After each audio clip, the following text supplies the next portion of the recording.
S D राज English में आपका स्वागत है। आज हम चर्चा करेंगे शेक्सपियर के हिस्टोरिकल प्ले पर। शेक्सपियर के जो आपके 10 हिस्टोरिकल प्ले हैं ये आपको समझ में क्यों नहीं आते हैं, तो इसका सबसे बड़ा रीज़न ये है कि आप इनका क्रमबद्ध अध्ययन नहीं करते हैं। क्रमबद्ध अध्ययन करने के लिए हमको इनकी हिस्ट्री में जाना पड़ेगा। अब जैसे शेक्सपियर ने जो प्ले जैसे लिखे हैं उस अगर जो रिगार्डिंग आप पढ़ेंगे या उस कालाक्रम में पढ़ेंगे तो चीज़ें आपको समझने में कठिनाई होंगी। आप उनको हिस्ट्री के अकॉर्डिंग टू जाके पहले क्रमबद्ध करिए। क्रमबद्ध करने के बाद आप उनका उस सीरियल में जब प्ले का अध्ययन करेंगे तो एक घटना दूसरे घटना से को रिलेटेड होगी। और दूसरी चीज़ ये है कि आपको जो है कैरेक्टर्स में कन्फ्यूजन ख़त्म हो जाएगा। तो इसके लिए हमने यहाँ पे शेक्सपियर के जितने भी प्ले थे सबको हमने डेट वाइज जो है क्रमबद्ध किया है। और इसमें आप ये देखेंगे कि जो शेक्सपियर के सबसे पहले अगर जो कालक्रम के अकॉर्डिंग टू देखा जाए, मतलब क्रोनोलॉजिकल ऑर्डर में देखा जाए, एक्चुअल ऑर्डर, तो उसमें सबसे पहले नंबर आता है आपका किंग जॉन का। किंग जॉन एक्चुअल अगर जो आप इसकी इवेंट देखेंगे तो 1199 से लेके 1216 तक इसका कार्यकाल चला है। उसके बाद आपका आता है हेनरी थर्ड का, फिर एडवर्ड फर्स्ट का, एडवर्ड सेकंड का, एडवर्ड थर्ड का। तो शेक्सपियर ने इन पर प्ले नहीं लिखे हैं। फिर शेक्सपियर ने लिखे किस पे हैं आपका, फिर लिखा है इन्होंने रिचर्ड सेकंड पे। तो रिचर्ड सेकंड का जो आपका कालक्रम चलता है वो चलता है आपका 1377 से लेके 1399 तक। फिर उसके बाद नंबर आता है रिचर्ड सेकंड के जस्ट बाद गद्दी पर कौन बैठा है, वो बैठा है आपका हेनरी फोर्थ। हेनरी फोर्थ आपके बैठे हैं 1399 से 1413 तक। फिर इसके बाद आपका नंबर आता है, इनके बाद आपका नंबर आता है हेनरी फिफ्थ का। हेनरी फिफ्थ आपके बैठे हैं 1413 से लेकर 1422 तक। फिर इसके बाद आपका नंबर आता है हेनरी सिक्स्थ का। हेनरी सिक्स्थ बैठे हैं 1422 से और 1461 तक। फिर उसके बाद इनको बीच में हटाया गया था, हटाने के बाद आपका एडवर्ड फोर्थ आता है। फोर्थ का कार्यकाल चलता है। फिर उसके बाद दोबारा से हेनरी सिक्स्थ फिर से आते हैं। तो इस प्रकार से आप देखेंगे कि हेनरी सिक्स्थ का कार्यकाल दो भागों में बटा है। तो यहाँ शेक्सपियर ने जिन जिन टाइटल्स पर प्ले लिखे हैं हमने उनको हाईलाइट करके रखा है। अब जैसे पहला आप ये देख रहे हैं किंग जॉन। किंग जॉन के बाद उन्होंने लिखा है इस पे रिचर्ड सेकंड पे, फिर हेनरी फोर्थ पे, फिर हेनरी फिफ्थ के, हेनरी सिक्स्थ पे, फिर उसके बाद रिचर्ड थर्ड पे, और उसके बाद फिर उन्होंने लिखा है फिर हेनरी एट्थ पे इन्होंने जो है प्ले लिखा है। हमको इसी ऑर्डर में पढ़ना है, तो हम इसी ऑर्डर में पढ़ेंगे तो हमको आसानी होगी। अच्छा, ये जो मैंने ऑर्डर बना रखा है इस ऑर्डर से और भी कितने क्वेश्चन बन सकते हैं, कैसे कैसे क्वेश्चन आपके इजी हो सकते हैं, वो भी मैं आपको इसी वीडियो में बताऊंगा। अब जैसे मुझे पढ़ना है, पढ़ के इंसिडेंट समझनी है, तो सबसे पहले मुझे किंग जॉन को पढ़ना चाहिए। किंग जॉन पढ़ने के बाद तब आप रिचर्ड सेकंड को पढ़िए, फिर उसके बाद आप हेनरी फोर्थ को पढ़िए, तब हेनरी फिफ्थ को पढ़िए। हेनरी फिफ्थ पढ़ने के बाद तब आप हेनरी सिक्स्थ को पढ़ेंगे। फिर उसके बाद तब आप फिर पढ़ेंगे रिचर्ड थर्ड को, तब आप पढ़ेंगे फिर हेनरी एट्थ को। तब तो आपको इवेंट और घटनाएं समझ में आएंगी, अदरवाइज आप हमेशा कंफ्यूज रहेंगे। इस ऑर्डर में आप पढ़ के एक निष्कर्ष पर पहुंच सकते हैं। अब मैं आपको बताता हूं कि इन्हीं से रिलेटेड जो है कुछ क्वेश्चन और होते हैं। जैसे एक क्वेश्चन आपका बनता है कि शेक्सपियर ने कितने एज तक के एज को डील किया है। तो ये आप इसमें देखेंगे, जब इसमें आप कैलकुलेशन करेंगे तो इसमें आप यहाँ पे पाएंगे कि इन्होंने शुरुआत कहाँ से की है, 1199 से। 1199 से इन्होंने शुरुआत की है, और इनका जहाँ अंत होता है तो उसमें से अगर जो इसको घटा दिया जाएगा तो मुझे पता चल जाएगा कि कितने ईयर्स को इन्होंने डील किया है। एक आपके लिटरेचर में इस टाइप के क्वेश्चन भी बनते हैं। तो हमको यहाँ 1199 है और हेनरी एट्थ इनका लास्ट प्ले है।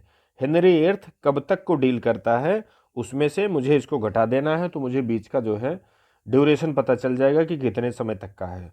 तो मैं आपको वो ड्यूरेशन दिखाता हूँ। ऊपर आपने देखा था, ऊपर आपने वहाँ पे आपको मिला था कि जो प्ले था वो आपका 1199 ऊपर आपने देखा था। तो अब 1100, अब ये 1547 में से अगर जो मैं 1199 को घटा देता हूँ तो मुझे बीच का ड्यूरेशन पता चल जाएगा कि कितने ईयर्स को इन्होंने डील किया। तो चलिए मैं इसको घटाता हूँ। मैं लिखता हूँ 1547 माइनस 1199। अब इसमें देखिए, अब इधर यहाँ 7 में से 9 जाना नहीं है, इधर से एक हासिल लिया गया, यहाँ हो गया 17। 17 में से जब मैंने 9 घटाया तो यहाँ आ गया 8। अब यहाँ बचा 3, इधर से एक हासिल इधर गया, यहाँ हो गया आपका 13। 13 में से अगर जो मैं 9 घटाऊँगा तो यहाँ पे आपका आ जाएगा 9 4 13, 4 आ जाएगा। समझ रहे हैं? अब यहाँ आपका बचा 4, इधर एक हासिल चला गया था 4। 4 में से मैं अगर जो एक घटा देता हूँ तो यहाँ बचता है आपका 3। तो टोटल आपका आता है 348 ईयर्स। 348 ईयर्स को मोटा मोटी हम लोग 350 ईयर्स मानते हैं। तो 348 एकदम एग्जैक्ट है, 350 वो मोटा मोटी ईयर्स माना जाता है। तो ये तो आपका एक क्वेश्चन हो गया कि शेक्सपियर के प्ले कितने से कितने समय को डील करते हैं। तो वो 350 सालों के समय को अप्रॉक्स डील करते हैं। अब एक आपके इसमें और क्वेश्चन बनते हैं। अब जैसे एक क्वेश्चन आपका बनता है कि शेक्सपियर का जो प्ले है कितने प्ले 100 ईयर वार्स को डील करता है। अब 100 ईयर वार्स आपका कहाँ से कहाँ तक चला है? 100 ईयर वार आपका चला है 1337 से लेके 1453 तक। इसके बीच में आपका 100 ईयर वार चला है। तो अब मुझे क्या करना है, 1337 से लेके 1453 के बीच में मुझे देखने हैं कि कितने प्ले पड़ते हैं। तो फिर उसी से मुझे पता चल जाएगा कि इस ड्यूरेशन में शेक्सपियर के कितने प्ले आते हैं। एक क्वेश्चन आपका इस टाइप से भी बनता है कि 100 ईयर वार्स के दौरान शेक्सपियर के मतलब इस हिस्ट्री को लेकर के शेक्सपियर के कितने प्ले प्रभावित हैं। एक क्वेश्चन आपका इस टाइप से बनता है। तो चलिए इस पे हम लोग प्रैक्टिकल यूज करते हैं। तो वो ईयर आपको याद है कि 1337। तो 1337 आपको कहाँ मिलेगा? 1337 से लेके 1453। तो 1337 से प्रभावित होने वाला पहला आपका ये आएगा। 1337 की ड्यूरेशन में एक आपका ये आएगा। और लास्ट कहाँ जा रहा है? लास्ट जा रहा है 1453। तो 1453, अब देखिए आप यहाँ देखेंगे कि ये यहाँ तक आपको जो है 1453 आपका 1453 कहने का मतलब ये हेनरी सिक्स्थ तक यहाँ तक प्रभावित कर रहा है। तो इसके अंतर्गत कौन कौन से आपके प्ले आएंगे? तो कहने का मतलब रिचर्ड सेकेंड, आपका हेनरी फोर्थ, हेनरी फिफ्थ और आपके हेनरी सिक्स्थ। तो कहने का मतलब अगर जो डायरेक्ट आप नेम से देखेंगे तो 1 2 3 4, 4 तो ये हो गए, लेकिन आप 4 बोलेंगे तो आंसर आपके गलत हो सकते हैं। अब आपको ये देखना है कि हेनरी फोर्थ के 2 पार्ट हुए हैं। हेनरी फोर्थ आपका 2 पार्ट में है। हेनरी सिक्स्थ आपका 3 पार्ट में है। तो हेनरी सिक्स्थ को मैं काट देता हूँ और हेनरी फोर्थ को काट देता हूँ। क्यों? क्योंकि 3 पार्ट इसके, 2 पार्ट इसके, तो 5 पार्ट ये हो गए। कहने का मतलब 5 प्ले आपके ये तैयार हो गए। अब बचा कौन सा? अब बचा आपका रिचर्ड सेकंड। तो एक मैंने और बढ़ा दिया रिचर्ड सेकंड। हेनरी फिफ्थ, तो एक मैंने और बढ़ा दिया हेनरी फिफ्थ। तो अब आपको ये देखना है कि अब टोटल हुए कितने।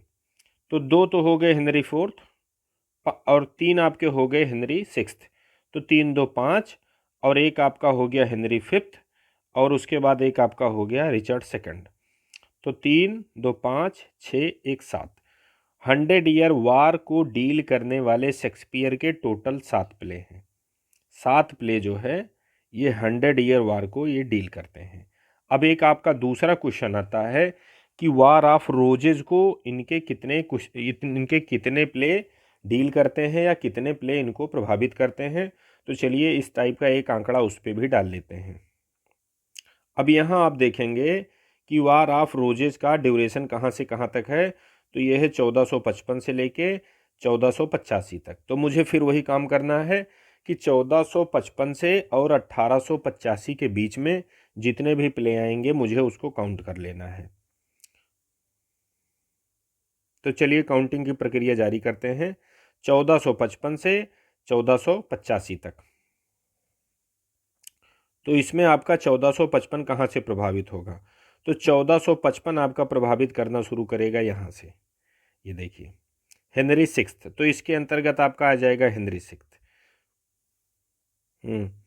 अब आप यहाँ देखिए 1455 मतलब आपका हेनरी सिक्स्थ ये डील किया, फिर आपका लास्ट कहाँ पे आता है 1485, ये यहाँ पे। तो कहने का मतलब हेनरी सिक्स्थ और आपका रिचर्ड थर्ड।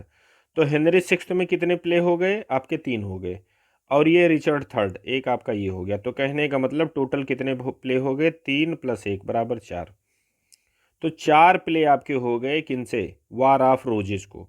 तो वार ऑफ रोजेस ड्यूरेशन से प्रभावित शेक्सपियर के कितने प्ले हैं? 4। और आपके जो 100 ईयर वार से शेक्सपियर के कितने प्ले प्रभावित हैं? तो आप आंसर करेंगे कि उनके हैं 7। तो इस प्रकार से आपने देखा कि एक बिल्कुल लॉजिकल तरीके से, एक साइकोलॉजिकल वे में, और एक जो है कहने का मतलब रीजनेबल वे में, इससे क्या होगा कि ऐसे आपके जो है दिमाग में ये सब सारी चीज़ें मूर्त रूप में बस जाएंगी। तो जब भी आपको शेक्सपियर का प्ले पढ़ना होगा आप इसको जो है इस वे में पढ़ेंगे। आप चैनल को सब्सक्राइब कर लीजिएगा, क्योंकि ऐसे ही रीजनेबल वे में मैं आपको और वीडियो प्रोवाइड करने वाला हूं। और अगर जो आप चैनल को सब्सक्राइब किए रहेंगे तो नोटिफिकेशन आपको टाइम टू टाइम मिलता जाएगा। थैंक्स।